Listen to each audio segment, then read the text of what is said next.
Okay, I'm going to teach you guys a little quick and dirty little thing with compressor, and then show you some of my rules of thumb for compressor settings. Like I said before, if you have a video file already that you're going to be compressing, if you're bringing it out of After Effects and you want to have that be the thing that you base all the other iterations, not iterations, but all the other compressions of your video from, start with a high bitrate, high quality codec, and that would be your ProRes codecs. Okay, those are probably your best ones for your master files. Then you can bring them into compressor and create different compressions based on that original file, because you know it's never going to be like your compressed files are always being based on a higher quality version of itself. Okay, that's always the best rule to go by. So I'm going to take, even though it's unnecessary, I'm going to take my output sample that's my HQ, even though visually the LT isn't going to be any different than the HQ. That's the one I'm going to go with. And you can either add a file by clicking here, and it's like an open dialog box. Okay, or what I always do is I just drag and drop from Finder, just drop it in there. Now there's a couple of, right now it's like, what am I supposed to do with this, right? Well, on your top left-hand corner of your compressor interface, there's your presets, and then on the top right-hand side of your interface is your inspector. Now what you do is you drag presets on here onto this little box that was created by my file, and you can add a whole bunch of them. So if you add like every single preset, it'll just have a whole list of files that it's going to create based on those presets.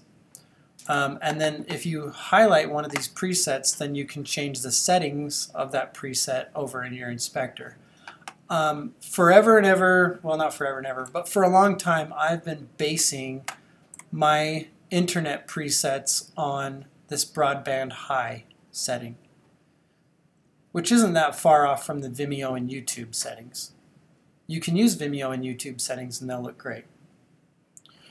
But these are my custom settings that I've been using for a long time. So if I just drop that down and then hit Start Batch, it'll make my new file and it'll probably look pretty good. And that would be it. Okay. You can also, I'm going to just for giggles here, I'm going to do this Vimeo HD 720 so I can compare the two. See how I just dropped it down onto the large bar here and it added it on the list. Now this is my preset under this settings column, broadband high, my HD 720p. Under location, its preset is source. You can change this in your compressor settings, but by default compressor will just put the new compressed file right next to the original file that it was created from in the same folder, same location. And then here's file name, so you can rename it. By default, compressor will append the name of the preset onto the name of the file, and that'll be the new file. That'll be the compressed file. All right. But what I do is I go into my broadband high settings, and this is going to create an MP4. See this MPEG-4? The HD 720p will be a QuickTime file, but guess what? Both of the files are H.264. Okay, so you have two containers. One's an MPEG-4 and one's a QuickTime. So they have different colored wrappers, but what's on the inside is still a Twix. Okay, that's how I like to compare codecs and containers. All right, so we're gonna put this is our same video, two different containers. So let's take a look at. I'm gonna highlight the broadband high one and go over to my video settings and take a look here. You have all these different settings. The video itself is 852 by 480. So we're going to leave that. Under frame rate, we're going to leave it at automatic because that'll just base it on the original, so not going to change that. And here's the H.264 profile. We'll just leave all this stuff the same, except for at 852 by 480, I can actually get away with like 1500. Could actually go lower than that, like 800. Okay, and after I explain this a little bit, I'll show you my rules of thumb for frame sizes and frame rate, bit rates. But I'm going to put this at 800. And then under audio, my sample rate is super low. My, got 40 kilobits per second. I'm going to put this at, yeah, that's just really low. I'm going to maybe bring this up to at least 96. That way I can get at least 44.1. I don't want it to sound bad. I can suffer a little bit in the look, but if it sounds bad, then you'll get a response from people saying, hey, this doesn't sound very good. But like if it doesn't look very good, somehow people's imagination will allow them to just know that it'll look better one day once it's approved. And I don't know. It's like sound is weird. All right, so if I just leave that there, what I can do is I can take this. If I'm going to be using this setting a lot, I can drag this down into my custom area, drop it there, and rename it as a custom setting of my own. So I'm going to call this SD800 H.264. Okay, and now if I drag this up here, there's my SD800 H.264 preset loaded in with the renaming and everything. Okay, I'm just going to delete that for now because I don't need two versions of the same one. Then I can go to my HD720p and do the same thing under my video settings, same video settings and everything, but here I don't have as many options for my bit rates. It just gives me a little less control, I think. Then under audio, it's just doing 48 kilohertz, so it's actually higher on the audio. All right, so let me take a look at this. This preset for the Vimeo preset is going to leave this file at 12.97. My broadband high one is going to leave it at 1.12. Let's see. Let's export them and see if there's any perceivable difference. So I'm going to click Start Batch, and then it'll just go over here, and when this progress bar is done, I'm done. Okay, so I'm going to click back over to Finder, take a look at these two files. So here's my 800 kilobit per second.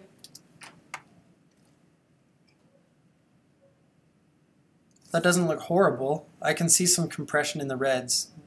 The border of a red area and a not red area is always kind of a giveaway. Red is a hard color to compress. Okay, now let's take a look at the other one. Higher bit rate.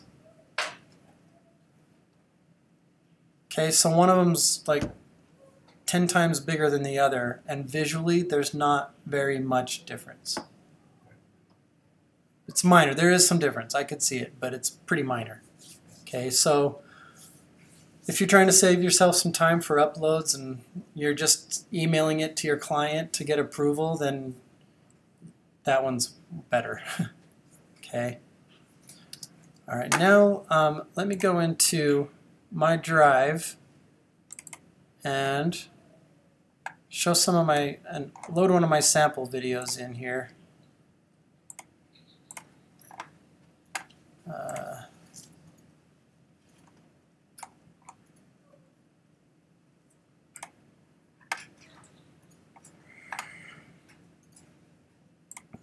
Let's do a 15-second ad. So I'm going to go to my current window in my compressor, drop my 15-second HD video in there, and now I'm going to show you the settings that I use for different size frames. So I'm going to go back to my broadband high, base it on that. because I like MP4s. MP4s are really friendly going back and forth between Windows and PCs. Final Cut doesn't like editing them, but you can definitely use them.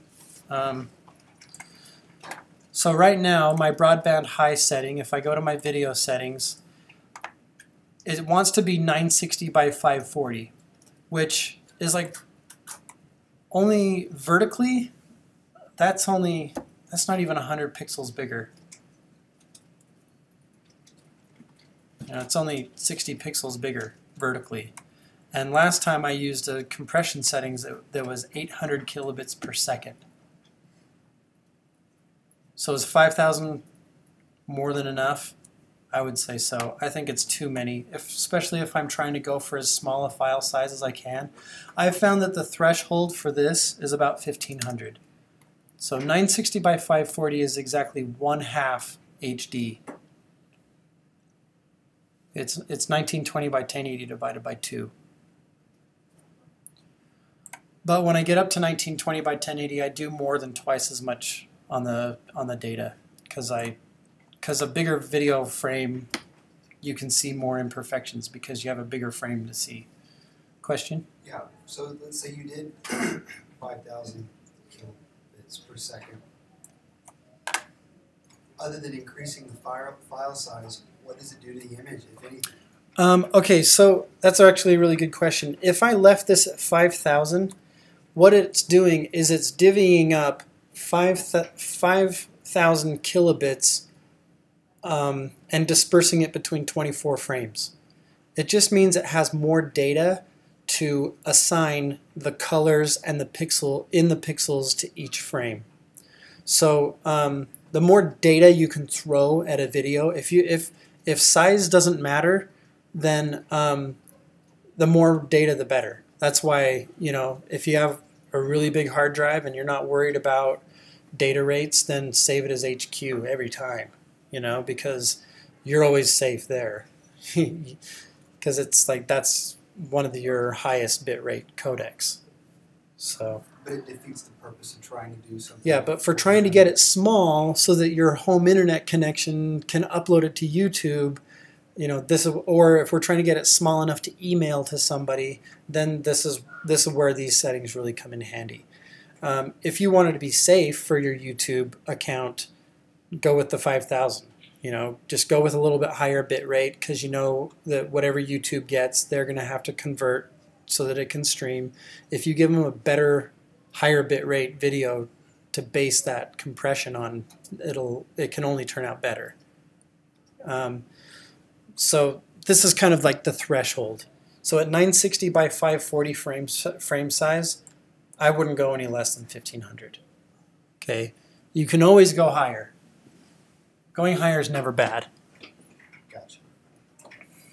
All right, so I'm going to put my audio at, I'm going to increase the data rate to 96. I'm going to try to save as many bits as I can and do 44.1.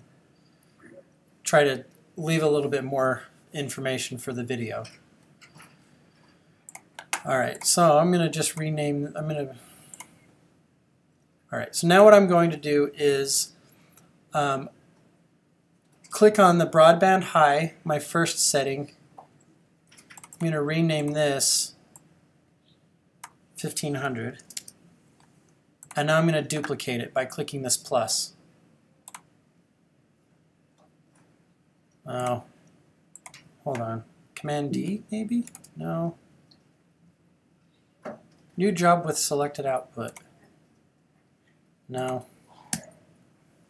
Okay, whatever. Let's make a setting from this one. I'm going to call this one MP4 1500.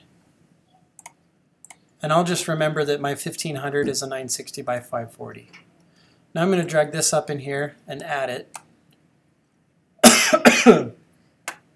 And then select the broadband high again. So I'm going to base it on the first one, because I'm going to change it. I'm going to up this to 1280 by 720, and I'm going to bump this up to 5000. And I'm going to go ahead and bump my audio up to 128, and 48. Now if I save this as a custom one, I'm going to call this one MP4 5000. Now most of the time when I'm prepping something for HD, it's probably for broadcast. And broadcast standards are, well, the FCC mandated that it's supposed to be 50 megabits per second, but most stations want you to give them between 17 and 24. And I usually go up to like 35. I don't know why they're trying to... Anyway, that's a different discussion. Broadband high. I'm going to base it on this. That's actually kind of a rant, so I probably shouldn't go on to that one. I'm going to do this 1920 by 1080, which is the full HD, and I'm going to bump this one up to 25,000. Now, even though 960 by 540 is half of HD, if I'm doing an HD, I'm just going to throw the extra bits at it because chances are I'm dealing with file sizes. I'm jumping into a file size or quality arena that I want to maintain the quality as much as possible. You can go down to like 17,000 and it looks pretty good there. But, you know, it's like I said, why not throw more bits at it if you can? Might as well. So that, you know, anywhere above, you know, 1,500 will be pretty safe, or 15,000 will be pretty safe because that's 10 times the 1,500. All right, so let's see. Got my audio 48, 128, so that's good. I'm going to save this as MP4 25.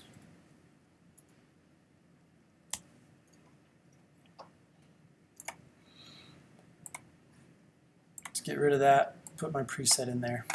All right, you guys want to see what these look like? So this is why it's called a queue. You know, I can actually go in here, select every single one of my video files, chuck them down here. Now that I've got my presets, they're all selected, and I can just grab these three, throw them down here, and it'll make 3 versions of every video. That's cool. And then I walk away. That's when I go to the bathroom. Because it's like, okay, the computer's working. The computer's got something to do. I can get away now. All right, so I'm going to just hit Start Batch, and it'll make 3 new videos.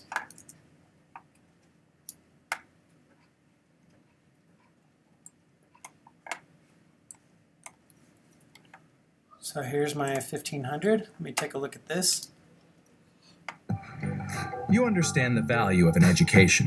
The Zions Direct YouTube channel provides free education about a variety of financial topics, from personal finance to investing.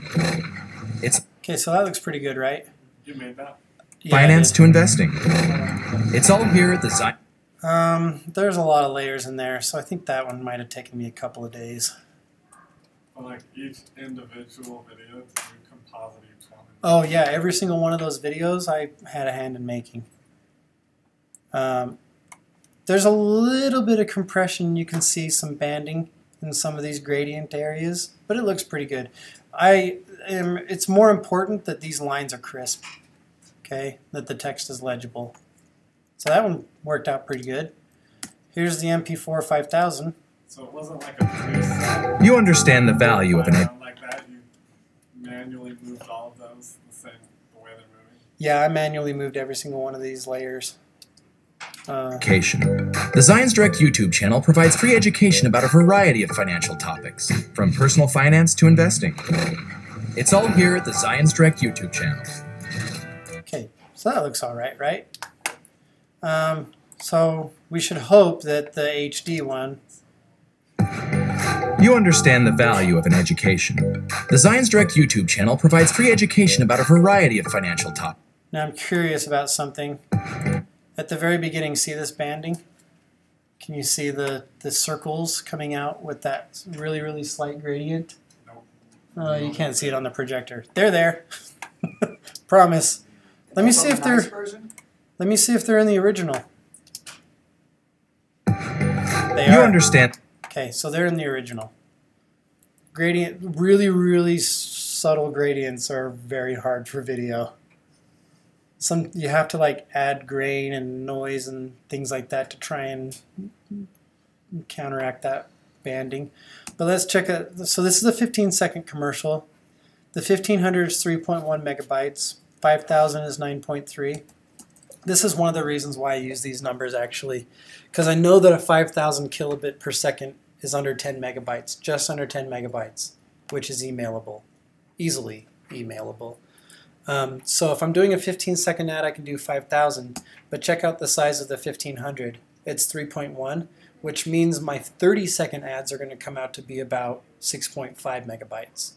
So that's what I send clients if I'm emailing. Of course, now with Vimeo, this MP4 5000, that's my go-to for Vimeo. I use that one almost every single time. Okay, even though, well, let me show you. Even though, That was a 1280 by 720? yeah, 1280 by 720. So even though I have a I have a preset for Vimeo in compressor. Let me show you. I'm like multitasking here. This is why I don't play the guitar and sing. Like I can't. There's no way. I can't even fathom playing the guitar while trying to sing or play the piano.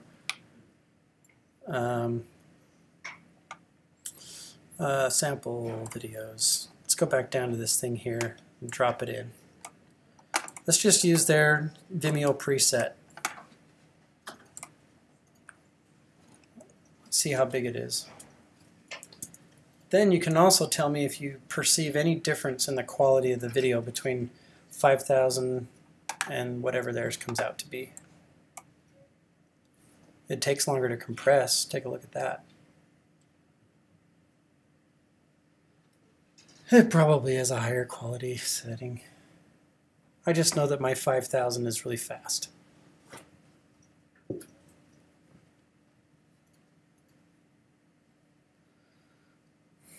Plus it's an MP4, which a lot of people like.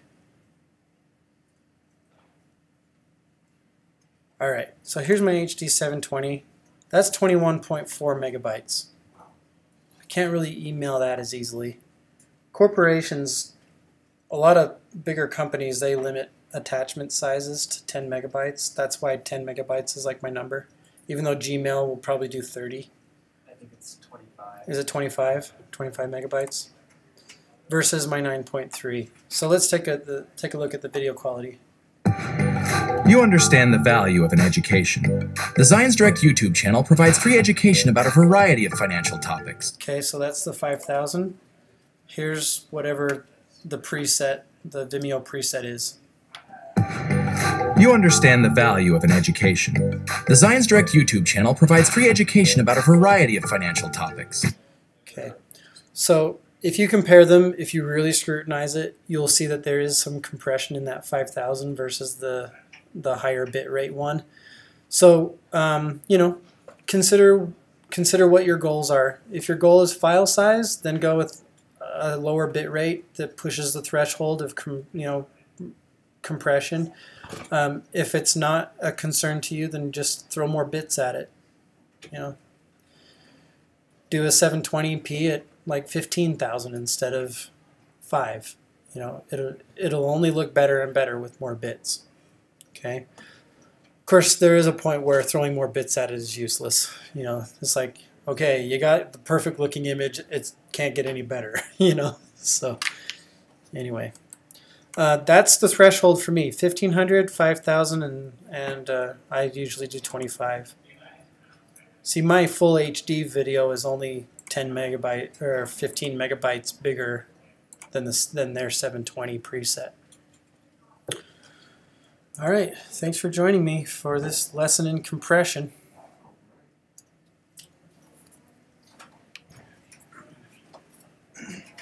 mean, we're done for the day.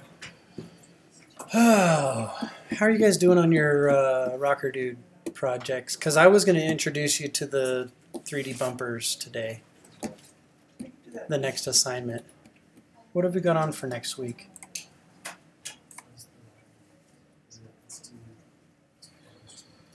Chapter 12?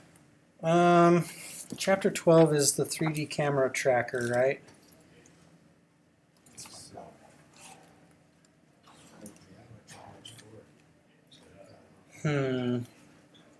That's so much fun. What does this do? 3D logo bumper was supposed to start today and is due on the 18th of March, the week after spring break.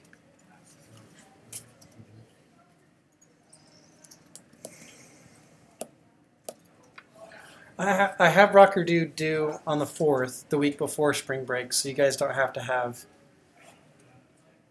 well, I guess the 3D logo bumper. Yeah, fine. Next week will be longer. We could either go for me introducing that project for a half an hour now, or we can go longer on next week. You guys pick. We'll go. We'll do it. We can either go longer this week or next week. Take a vote. We're here. Now. I'd say no. Say Do it now? We're here. Yeah. You got one, two that want to go home. Okay. All right. Are you okay with us introducing it now? Okay. Let's do it. After a 5-minute break.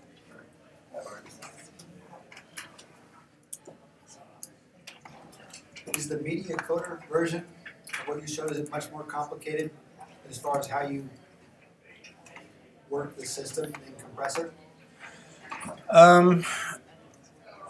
It's drag and basically, runs intuitive is what I'm trying to get at.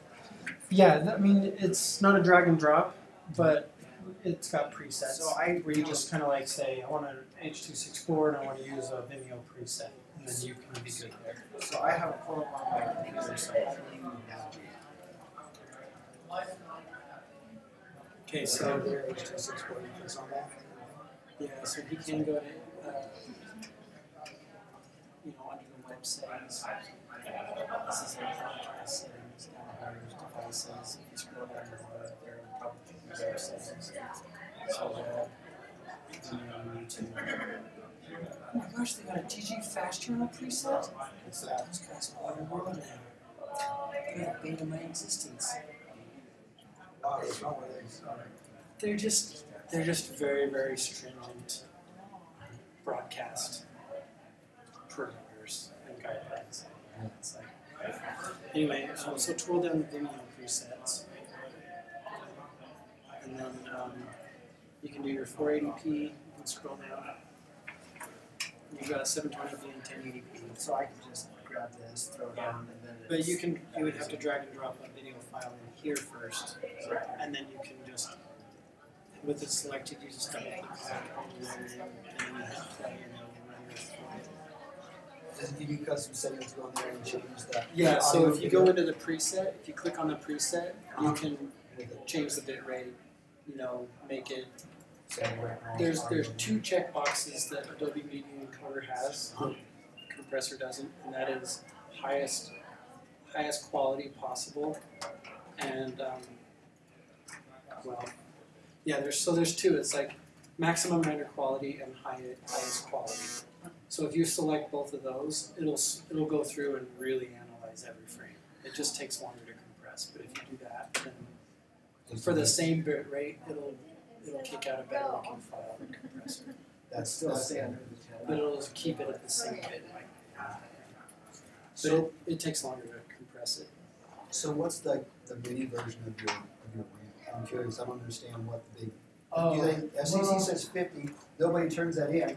So what's the deal?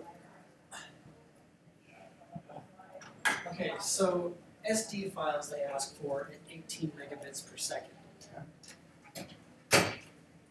When you can, 18 megabits, we just compress one at 800 kilobits, which is, a lot smaller than that. It's like a 20th the size, and you can have it look pretty good. But where the SD setting, the SD video was created, that's just how big it was. So broadcasters still use that size of bit rate. And so the FCC was like, well, in order to make sure that everybody's picture is going to be looking good, the broadcast standard is 50 megabits per second. So like one big problem that a lot of people had, and the Europeans had, they had to find a camera that could record an HD video onto a card that was 50 megabits per second. But over here, it's like the stations are all asking for 17 or 24, you know? Whereas my cameras shoot at 35, and ProRes LT is like 45, you know? So LT isn't even the full HD broadcast standard. And what kills me is they're asking for files that aren't very much bigger than the SD files. SD files are a pain in the butt to create because you have an HD frame and you have to design all of your graphics and everything to fit inside your SD frame. So you're creating everything looking like this, but it all has to end up being safe, center crop safe for this.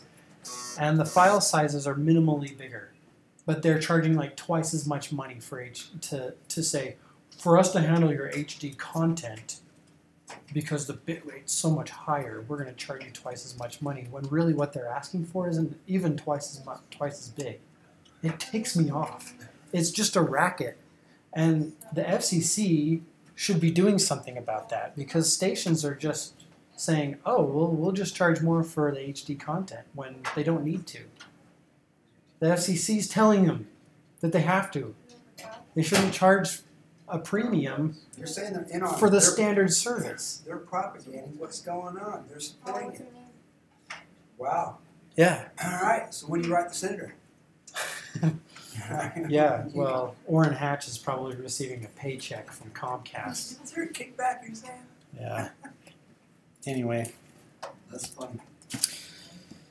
It just, and DG Fast Channel is the company that we send the files to basically be the media server for the stations. And if your titles are 1 pixel outside of title safe, they'll send it back. If there's 1 extra frame of black at the end of the slate before the spot starts, they'll send it back. They'll reject it. And they charge us extra, for the HD. It just aggravates me so much. Yeah. It's not even my money. I feel it, yeah. But yeah. But that's only really when you're getting into national buys. Local buys, we just upload straight to like KSL and Channel 2 and 4, 13. We just send them straight over. And Comcast, we just send them the spots directly. But man, national buys, it's like they're just, oh, you want HD? Well, that's premium. You have to pay a premium. It's like, no, that's what the FCC gave you guys as a standard. It's not the premium. It's the standard.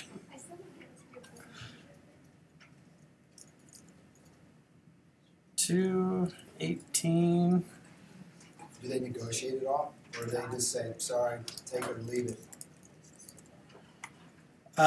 Well, if you're doing a bigger buy, and there are ways, because on big buys, a lot of the times National DRTV will have a different phone number for every market, and then those need to be embedded with a watermark that's unique to every spot. So when you're doing 150 markets and you have to pay $150 for each market just for DG to send it to the stations versus like $80 per spot, then what we do is we send them a version. We found this really creative way that we can do like 4 watermarks, pay for 4 watermarks, but still send them to just as many. It's a lot more work for us, but when we're saving $30 a spot to do that, or $150 a spot to do that, and we're doing like 100 or sometimes 300 plus, then we end up saving the company money. even though like the work. That's when people are like, oh yeah, I just want to do anything in the industry. I'm like, well, you want to do anything but be the guy versioning out 350 spots every day for your job. So that's the new guy's job. There's a DG Fast channel. There's some dude's job just to load in spots and look for that one black frame or that one pixel all day long, and find reasons to reject it and send it back to the agencies.